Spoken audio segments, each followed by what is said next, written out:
नमस्कार दोस्तों, मैं डॉक्टर मोहित वैद्य आयुर्वेदाचार्य लुधियाना से।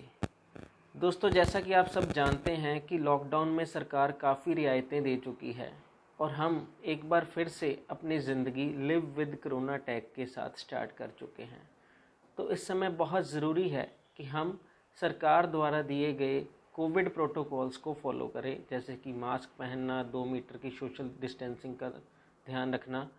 इसके साथ साथ दोस्तों एक चीज़ और बहुत ज़रूरी है, वो है आपकी शरीर की इम्यूनिटी। आपकी बॉडी की इम्यूनिटी इस समय अच्छा होना बहुत ज़रूरी है, तभी आप हम इस लड़ाई में कामयाब हो पाएंगे। इम्यूनिटी के लिए बॉडी में 7 धातुएं का अच्छा होना बहुत ज़रूरी है।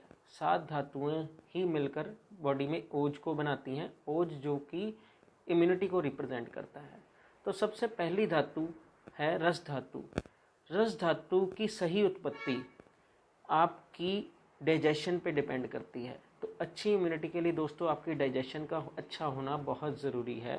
तो यदि आपको डाइजेशन से रिलेटेड कोई भी इशू है, जैसे पेट में गैस रहती है, एसिडिटी रहती है, बदहज़मी रहती है, कॉन्स्टिपेशन रहती है, तो आपको तुरंत इस पे काम करना चाहिए।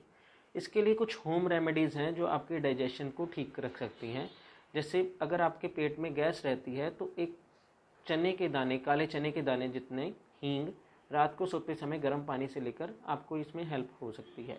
दूसरी बहुत बड़ी प्रॉब्लम आजकल हम फेस करते हैं वो है एसिडिटी। एसिडिटी के लिए सौंफ एक होम रेमेडी है जो बहुत अच्छी से काम करती है। आप कोई भी खाना खाएं उसके बाद 1 चम्मच सौंफ जरूर चबाएं। इसके अलावा आप सौंफ का पानी यानी कि 1 चम्मच सौंफ को 1 गिलास पानी में उबालें और वो 1/4 रहने पर छान कर ठंडा करके इस पानी का प्रयोग करके भी आप एसिडिटी से छुटकारा पा सकते हैं। तीसरी अच्छी होम रेमेडी है वो है काली मिर्च। यदि आपको भूख कम लगती है, भूख में कमी है, तो आप आधा चम्मच काली मिर्च पाउडर को शहद में मिलाकर चाट लें। इससे आपकी भूख अच्छी हो सकती है। तीसरी बड़ी अच्छी होम रेमेडी है वो है अजवाइन। यदि आप में बदहजमी रहती है, खाना खाने के बाद पेट बड़ा बड़ा रहता है, भूख कम लगती है या उल्टी आने जैसी दिक्कत होती है, तो 1 चम्मच सौंफ उसमें काला नमक मिलाकर या सेंधा नमक मिलाकर गर्म पानी के साथ लेने से आपको बहुत अच्छा इसमें लाभ मिलेगा। इसके अलावा दोस्तों कॉन्स्टिपेशन आजकल एक बहुत बड़ा इशू है जो डाइजेशन से रिलेटेड है। तो यदि आपको कॉन्स्टिपेशन की प्रॉब्लम रहती है तो आप अपनी डाइट में फाइबर इंटेक इंक्रीज़ करें। रात को सोते समय आधा चम्मच हरड़ पाउडर गर्म पानी के साथ लेने से आपको इसमें लाभ हो सकता है। 3 से 4 किशमिश गर्म पानी के साथ सुबह खाली पेट लेने से आपको इसमें लाभ हो सकता है। इसके अलावा जितने भी छिलके वाले फल हैं, सैलड वगैरह है, फाइबर रिच डाइट का प्रयोग करके आप कॉन्स्टिपेशन से आराम पा सकते हैं। यदि फिर भी आपको दिक्कत रहती है तो आप अपने आयुर्वेदिक डॉक्टर से इसके लिए कंसल्ट कर सकते हैं। दूसरा एलिमेंट, दूसरी सबसे इम्पॉर्टेंट धातु है रक्त धातु। दोस्तों यदि आप हमें इम्यूनिटी को अच्छा रखना है, हमें कोरोना से लड़ना है, तो हमारी बॉडी में खून की बिल्कुल भी कमी नहीं होनी चाहिए। यदि आपको अनीमिया रहता है या आप में एचबी कम रहता है या आरबीसी काउंट लेस रहता है या आपकी चेहरे का रंग पीला पीला है या होठों में लाल रंग नहीं है, जीभ का रंग भी आपके रेडिश नहीं है, तो ये है सारे अनीमिया के लक्षण होते हैं। हमें तुरंत इस पे काम करना चाहिए। हमें अपनी डाइट में आयरन रिच फूड्स जैसे कि फ्रूट्स, हरी सब्जियां, आंवला आदि का प्रयोग बढ़ाना चाहिए। इसके अलावा कुछ आयुर्वेदिक औषधियाँ हैं जैसे पुनर्नवादी मंडूर, आंवला की रसायन, धात्री लो आदि का प्रयोग कर सकते हैं। ड्राई फ्रूट्स में जैसे खजूर, द्राक्षा बहुत हेल्प करते हैं आयरन को बढ़ाने में, खून की कमी को दूर करने के लिए। तीसरी इम्पॉर्टेंट एलिमेंट है वो है मांस धातु यानी कि मसल्स। दोस्तों हमें कोरोना से यदि जंग जीतनी है तो हमारे मसल्स बहुत स्ट्रॉन्ग होने चाहिए। तो यदि आप में मांस धातु की कमी रहती है या आप उसके लक्षण रहते हैं कि जैसे आप ज़्यादा वेट नहीं उठा पाते, एक हल्की बाल्टी उठाने में भी आपको सांस फूलता है या आपको आपकी मसल्स निर्बल हैं एक थोड़ा हल्का फुल्का वेट उठाने में भी। इसके अलावा आपकी बॉडी के कई पार्ट्स पे यदि मांस कम है या आप स्किनी हैं, जैसे आपके गाल अंदर धसे हुए हैं, आपकी चिन बहुत पॉइंटेड है, आपके शोल्डर्स पे मांस नहीं है, आप दुबले पतले हैं, आप में मसल्स बहुत कमज़ोर हैं, तो आपको अपनी मांस धातु बढ़ानी है। मांस धातु बढ़ाने के लिए एक बहुत ही अच्छी आयुर्वेदिक औषधि है वो है अश्वगंधा। इसके अलावा आप अपनी डाइट में प्रोटीन रिच फूड्स इंक्रीज़ करके आप अपनी मांस धातु बढ़ा सकते हैं। प्रोटीन रिच फूड होते हैं जैसे डेयरी प्रोडक्ट्स में प्रोटीन्स होता है, सोयाबीन में बहुत अच्छा प्रोटीन होता है, चीज़ में पनीर प्रोटीन्स बहुत अच्छे होते हैं। इसके अलावा दालें भी प्रोटीन का रिच सोर्स हैं। इसके अलावा नॉन वेजिटेरियन डाइट जैसे एग वगैरह, फ़िश वगैरह, इनमें भी प्रोटीन्स बहुत अच्छे होते हैं। तो आप प्रोटीन्स की मात्रा को बढ़ाएं। यदि आपके मसल्स कमज़ोर हैं, आप ज़्यादा वेट नहीं उठा पाते, आपकी बॉडी स्किनी है। अगली धातु है मेद धातु। दोस्तों, फैट हमारी बॉडी के लिए बहुत इम्पोर्टेंट है। फैट, क्योंकि बहुत से न्यूट्रिएंट्स ऐसे होते हैं जो फैट सॉल्युबल होते हैं, जो फैट में घुलकर ही बॉडी में एब्जॉर्ब होते हैं। तो इसलिए बॉडी में फैट्स का होना बहुत ज़रूरी है, क्योंकि फैट्स के साथ न्यूट्रिएंट्स बॉडी में एब्जॉर्ब होते हैं। उसके साथ ही उससे ही हमारी स्किन में शाइन आती है, हमारे हेयर्स में शाइन आती है, हमारे लिप्स पे शाइन आती है और आइज़ में शाइन आती है। तो फैट्स बहुत ही इम्पॉर्टेंट हैं।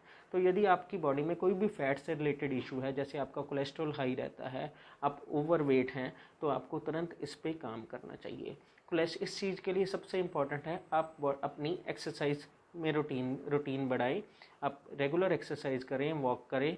इसके अलावा खाने में सरसों का तेल या तिल का तेल प्रयोग करें। जो गाय का घी भी आप प्रयोग कर सकते हैं। मार्केट में बहुत से अच्छे ऐसे ऑयल्स हैं जिसमें मोनो अनसैचुरेटेड फैटी एसिड और पॉली अनसैचुरेटेड फैटी एसिड्स होते हैं, वो भी प्रयोग में ला सकते हैं। ट्रांस फैट्स का प्रयोग कम करें। कोल्ड ड्रिंक्स वगैरह या ऐसे फूड्स, ऐसे जो ऑयल्स जो रूम टेम्परेचर पर सॉलिड होते हैं, जिन्हें सैचुरेटेड फैट्स कहते हैं, उनका प्रयोग भी कम करें।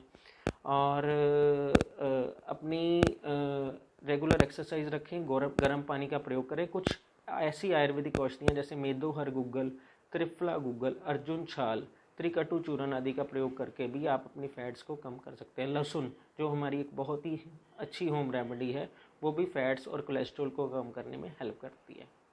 अगली धातु है अस्थि धातु। दोस्तों, कोरोना से लड़ाई में आपकी हड्डियां बहुत मजबूत रहनी चाहिए।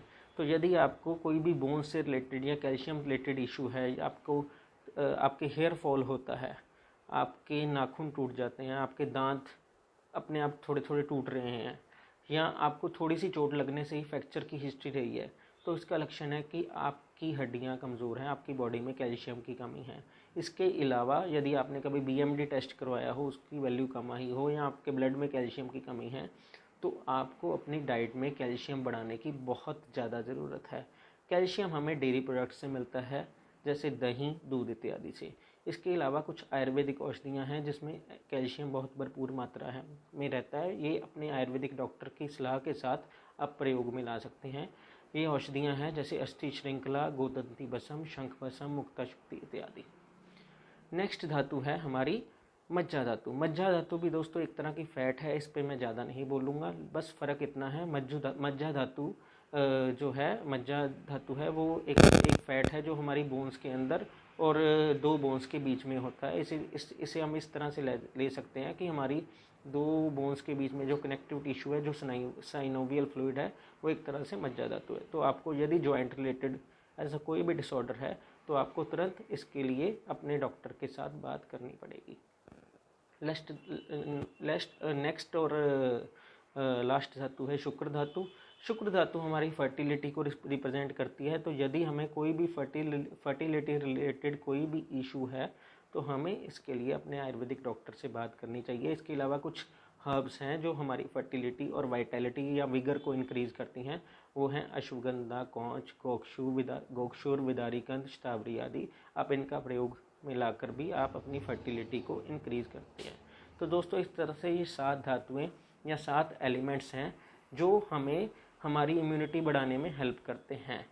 मैं फिर से उन्हें रिपीट करूँगा। फर्स्ट इज़ रस धातु, इसके लिए आपको अपनी डाइजेशन अच्छी रखनी है। नेक्स्ट इज़ रक्त धातु, इसके लिए आपकी बॉडी में HB वगैरह हमें लेवल को ठीक रखना है। देन इज़ मांस धातु, मसल्स, प्रोटीन्स। अगली है मेद धातु, फैट्स, गुड फैट्स। देन है अस्थि धातु, बोन्स, कैल्शियम। मज्जा धातु जो में आपकी connective tissue, joint related disorders को रिप्रेजेंट करते हैं। देन इज शुक्र धातु, आपकी वाइटैलिटी, फर्टिलिटी। तो दोस्तों, इस तरह से इन 7 धातुओं का ध्यान हमें ज़रूर रखना है। यदि हम कोई भी इम्यूनिटी वर्धक औषधि खा रहे हैं, उसके साथ साथ हमें धातु वर्धक औषधियों का भी इस्तेमाल करना चाहिए। इसके अलावा कुछ जनरल इम्यूनिटी वर्धक औषधियाँ हैं जो मैं आपको बता देता हूँ। हमें ये आयुष मंत्रालय ने भी इसके लिए काफ़ी हिदायतें दी हैं। आयुष मंत्रालय के द्वारा भी हमें बहुत सी इम्यूनिटी वर्धक औषधियाँ बताई गई हैं, वो सब का इस्तेमाल कर हम अपनी इम्यूनिटी बढ़ा सकते हैं। जैसे आयुष 64 टैबलेट्स, आयुष कवाथ, च्यवनप्राश, अगस्त्य हरितकी। इसके अलावा कुछ जनरल हर्ब्स हैं जैसे हरिद्रा, नीम, शुंठी, अदरक, कालमेघ, नीम इत्यादि का प्रयोग करके भी हम अपनी इम्यूनिटी को बढ़ा सकते हैं। पंचनिंब कवाथ है, एक बहुत ही अच्छा है, इसमें 5 हर्ब्स का कॉम्बिनेशन है, वो हमारी इम्यूनिटी में बहुत अच्छा हेल्प करता है। एक टैबलेट है आरोग्य वर्धनी वटी, जो लिवर पे बहुत अच्छा काम करती है और एंटीवायरल भी है। इसका मेन इंग्रेडिएंट है कुटकी, ये भी हमारी इम्यूनिटी बढ़ाने में बहुत काम करती है। आप अपने किसी भी क्वालिफाइड आयुर्वेदिक डॉक्टर की सलाह से इन औषधियों का प्रयोग कर सकते हैं। इसके अलावा कुछ एंटीवायरल विषाणु घन चीज़ें हैं जो हम अपने नहाने के पानी में मिक्स कर सकते हैं, जैसे फिटकरी और नीम का कवाथ। इसके अलावा दोस्तों, आयुष मंत्रालय की जितनी भी प्रोटोकॉल्स हैं, मैं फिर से एक बार दोहराऊंगा, आप उनको फॉलो करें और स्वस्थ रहें। धन्यवाद। जय हिंद।